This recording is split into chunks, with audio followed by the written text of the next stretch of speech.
नमस्कार दोस्तों।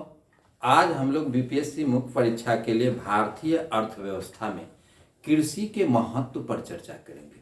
मुख्य परीक्षा में कृषि से जुड़ा प्रश्न आता है, जिसमें यह एक प्रमुख टॉपिक है।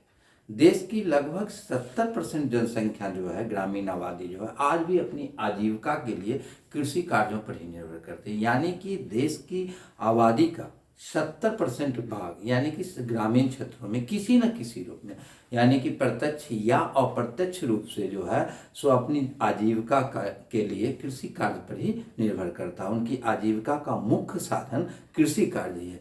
तो भारत जैसे विकासशील अर्थव्यवस्था में कृषि उसका रीढ़ है। यानी कि यह कहा जाता है कि भारतीय कृषि जो है सो यहाँ की अर्थव्यवस्था का रीढ़ है। कृषि की संपन्नता पर ही अन्य क्षेत्रों की भी संपन्नता निर्भर करती है। यानी कि अगर कृषि क्षेत्र में समृद्धि होती है, कृषि क्षेत्र में वृद्धि होती है, तो उसका असर अन्य क्षेत्रों में भी देखने को मिलता है और कृषि क्षेत्र में वृद्धि पर ही अन्य क्षेत्रों की समृद्धि निर्भर करती है। अर्थात कृषि की उन्नति होगी तो अन्य कार्यों की भी उन्नति होगी, अन्य क्षेत्र में भी विकास होगा। इस संबंध में प्रोफेसर रंगराजन ने कहा था कि यदि कृषि क्षेत्र में 1% की वृद्धि होती है, यदि कृषि क्षेत्र में 1% की वृद्धि होती है, तो औद्योगिक उत्पाद में यानी कि औद्योगिक क्षेत्र में 0.5% की वृद्धि होती है।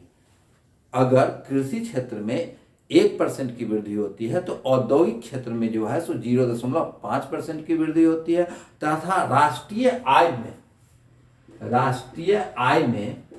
0.7% की वृद्धि हो जाती है। यानी कि अगर कृषि क्षेत्र में 1% की वृद्धि हुई तो औद्योगिक क्षेत्र में 0.5% की वृद्धि होगी, राष्ट्रीय आय में 0.7% की वृद्धि होगी। तो आप इससे अंदाजा लगा सकते हैं कि भारतीय अर्थव्यवस्था में जो है सो कृषि का कितना महत्व है। तो हम लोग देखते हैं कृषि का भारतीय अर्थव्यवस्था किन किन क्षेत्रों में महत्व है और क्या है। तो सर्वप्रथम हम देखते हैं भारतीय अर्थव्यवस्था में कृषि का महत्व जो है सो राष्ट्रीय आय के क्षेत्र में, यानी कि राष्ट्रीय आय में कृषि का जो है सो अत्यधिक महत्व है। यानी कि आज भी जो है सो भारत की राष्ट्रीय आय में कृषि लगभग 16.5% का योगदान करती है।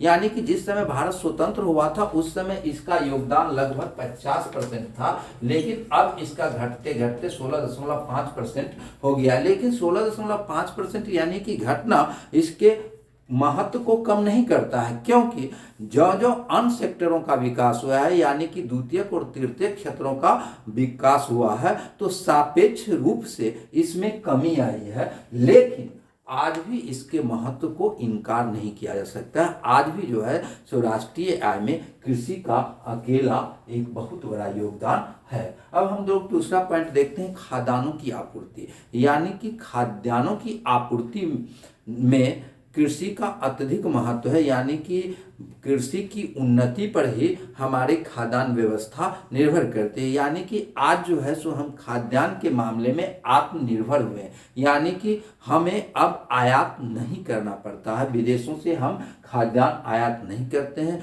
जो अपनी ज़रूरत के हिसाब से खाद्यान्नों का उत्पादन करते हैं।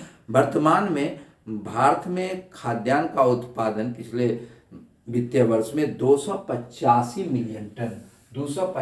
मिलियन टन जो है सो खाद्यान्न का उत्पादन हुआ और खाद्यान्न के मामले में आज हम लोग निर्भर हैं। अब है रोजगार का साधन। यानी कि आज बहुत बड़ा क्षेत्र यानी कि कृषि जो है सो रोजगार का एक मुख्य साधन है। और निजी क्षेत्र में, यानी कि कृषि को अगर निजी क्षेत्र में कहें तो निजी क्षेत्र में यह रोजगार का सबसे बड़ा साधन है और लगभग 48.9% कार्यकारी जनसंख्या कृषि कार्यों पर निर्भर करती है। यानी कि अभी भी हमारी आधी जनसंख्या जो है सो कृषि क्षेत्र से ही रोजगार प्राप्त करती है। तो रोजगार के साधन के रूप में जो है कृषि का अत्यधिक महत्व है। अब है औद्योगिक विकास। यानी कि उद्योगों का विकास भी हमारे कृषि अर्थव्यवस्था पर निर्भर करती है। कृषि अर्थव्यवस्था के द्वारा यानी कि कृषि कार्य के द्वारा ही विभिन्न उद्योगों को कच्चे माल की प्राप्ति होती है।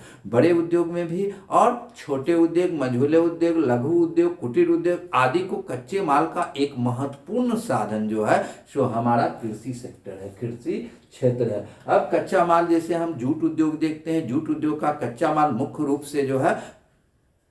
मुख्य रूप से कृषि ही है।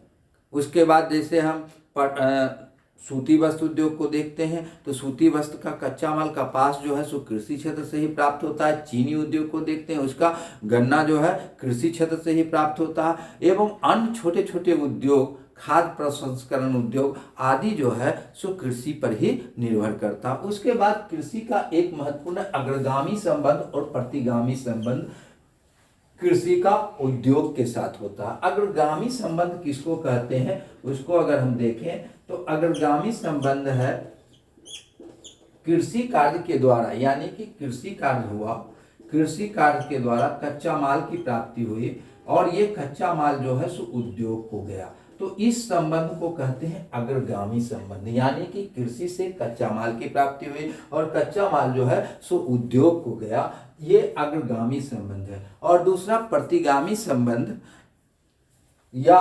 पश्च संबंध, ये उद्योग में विभिन्न वस्तुओं का उत्पादन हुआ कृषि को उन्नति करने के लिए, जैसे छोटे छोटे औजार हो गए, ट्रैक्टर हो गया, उसके बाद उर्वरक हो गया, कीटनाशक हो गया, और यह पुनः उद्योग के द्वारा कृषि क्षेत्र को मिलता है। यानी कि यहाँ से आगे की ओर जाता है और उद्योग से फिर कृषि की तरफ पीछे की ओर आता है, तो इसको हम लोग अग्रगामी और प्रतिगामी संबंध कहते हैं।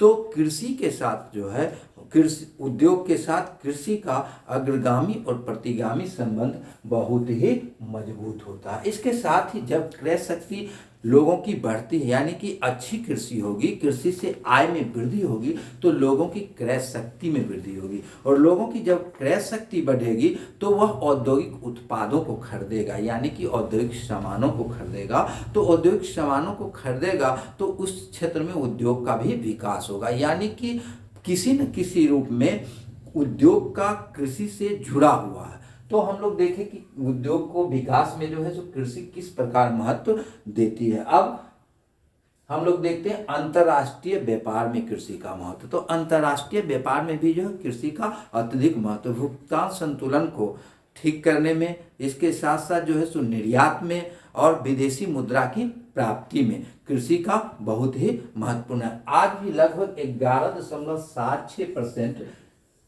निर्यात में हिस्सा कृषि क्षेत्र का ही है, यानी कि लगभग 12% कृषि क्षेत्र का योगदान निर्यात में है। अब गरीबी उन्मूलन में, यानी कि गरीबी उन्मूलन में भी कृषि का बहुत ही महत्वपूर्ण योगदान है। यानी कि अभी हमारी 70% जनसंख्या जो है सो कृषि कार्यों पर निर्भर करती है, और कृषि कार्य जो है सो अगर उन्नति होगी तो उन लोगों को रोजगार मिलेगा, और रोजगार मिलेगा तो बहुत बड़ा क्षेत्र जो कृषि कार्य में लगे हुए हैं वही गरीब भी हैं, तो उनकी आमदनी बढ़ेगी, तो उससे गरीबी उन्मूलन होगा, गरीबी समाप्त होगा। अब पूंजी निर्माण में भी कृषि का योगदान है, यानी कि पूंजी के निर्माण में कृषि क्षेत्र भी अपना योगदान देता है, क्योंकि अगर कृषि बढ़ेगी तो उससे जो है सो पूंजी के निर्माण में मदद मिलेगी। देखते हैं हम जब कृषि क्षेत्र में मंदी आती है तो उसका प्रभाव जो है सो अन्य क्षेत्रों में भी मंदी देखने को मिलता है, यानी कि कृषि की मंदी का प्रभाव अन्य क्षेत्रों की मंदी में भी देखने को मिलता है, और जिससे जो है सो हमारी राष्ट्रीय आय में कमी आ जाती है, यानी कि जीडीपी ग्रोथ को कमा देता है। तो इसलिए कहीं न कहीं जो है सो पूंजी निर्माण में कृषि का महत्वपूर्ण योगदान है। अब हम लोग देखते हैं ग्रामीण क्षेत्रों के आधारभूत संरचना के विकास में भी कृषि का बहुत ही महत्वपूर्ण स्थान है, क्योंकि अगर कृषि क्षेत्र से अतिरिक्त उत्पादन होगा, यानी कि एक्स्ट्रा उत्पादन होगा, तो उसको बाजार ले जाने के लिए बाजार मंडियों तक पहुंचाया जाएगा, और मंडियों तक पहुंचाने के लिए जो है सो यातायात के साधनों को चाहिए। तो इससे जो है सो अगर गांव का विकास होगा, यानी कि ग्रामीण क्षेत्रों में कृषि का विकास होगा, तो वहां पर जो है सो रोडों का निर्माण होगा। उसके बाद शहरों से उत्पादित मालों को लाने के लिए भी सड़क की जरूरत होगी, तो जिससे जो है सो ग्रामीण क्षेत्रों में शहरी क्षेत्रों का विकास होगा। इसके साथ ही यातायात के साधनों का विकास होगा। इसके साथ ही वहाँ पर जो है सो बैंकिंग, बीमा आदि क्षेत्रों का भी विकास होगा। पैकेजिंग उद्योग आदि वहाँ लग सकते हैं, जिससे जो है सो आपको शहरी ग्रामीण क्षेत्रों में अनेक सुविधाओं का विकास होगा जब कृषि का विकास होगा। इसके साथ ही सरकार के राजस्व की प्राप्ति में भी कृषि का महत्वपूर्ण योगदान होता है, यानी कि राजस्व की प्राप्ति कृषि क्षेत्र से भी बड़े पैमाने पर प्राप्त होती है। तो राजस्व की वृद्धि में कृषि क्षेत्र का अत्यधिक महत्व। अब है ग्रामीण कल्याण एवं समाज सुधार, यानी कि कृषि का विकास अगर होगा, कृषि का जो जो विकास होगा तो ग्रामीण समृद्धि आएगी, यानी कि ग्रामीण लोगों को भी उच्च पौष्टिकता वाला भोजन जैसे अंडा, मांस, मछली, दूध, घी, फल आदि की प्राप्ति होगी। इसके साथ साथ उनके वस्त्र, परिवहन के साधन, अच्छे मकान आदि की वृद्धि होगी। ग्रामीण क्षेत्रों में भी जो है सो अच्छे मकान बनेंगे, शहरी सुख सुविधाओं का वो उपभोग कर सकते हैं। जैसे आप पंजाब, हरियाणा, पश्चिमी यूपी आदि के क्षेत्रों में देखिएगा तो वहाँ के किसानों का रहन सहन जो है सो शहरी स्तर के किसानों, शहरी स्तर के लोगों के जैसा है, यानी कि सारी सुख सुविधाएं जो है सो शहर के लोगों को जैसी है, जिससे ग्रामीण क्षेत्रों में शहरी सुविधाओं का विकास हुआ है। तो अगर कृषि क्षेत्र का विकास होगा तो किसानों को एवं उससे संबंधित लोगों को जीवन स्तर में भी सुधार आएगा। इसके साथ साथ ग्रामीण क्षेत्रों में आय बढ़ने से अच्छे स्कूल, स्वास्थ्य केंद्र, सिंचाई, बैंकिंग, परिवहन आदि सुविधाओं का विकास होगा। तो कृषि क्षेत्र का विकास हमारी अर्थव्यवस्था की वृद्धि में, समृद्धि में महत्वपूर्ण भूमिका निभाती है। तो आप लोगों ने देखा कि भारतीय अर्थव्यवस्था में कृषि का क्या महत्व है। अब हम अगले वीडियो में ये डालेंगे कि बिहार की अर्थव्यवस्था में कृषि का क्या महत्व है। तो आशा है कि आप लोगों को यह वीडियो अच्छा लगा होगा। धन्यवाद।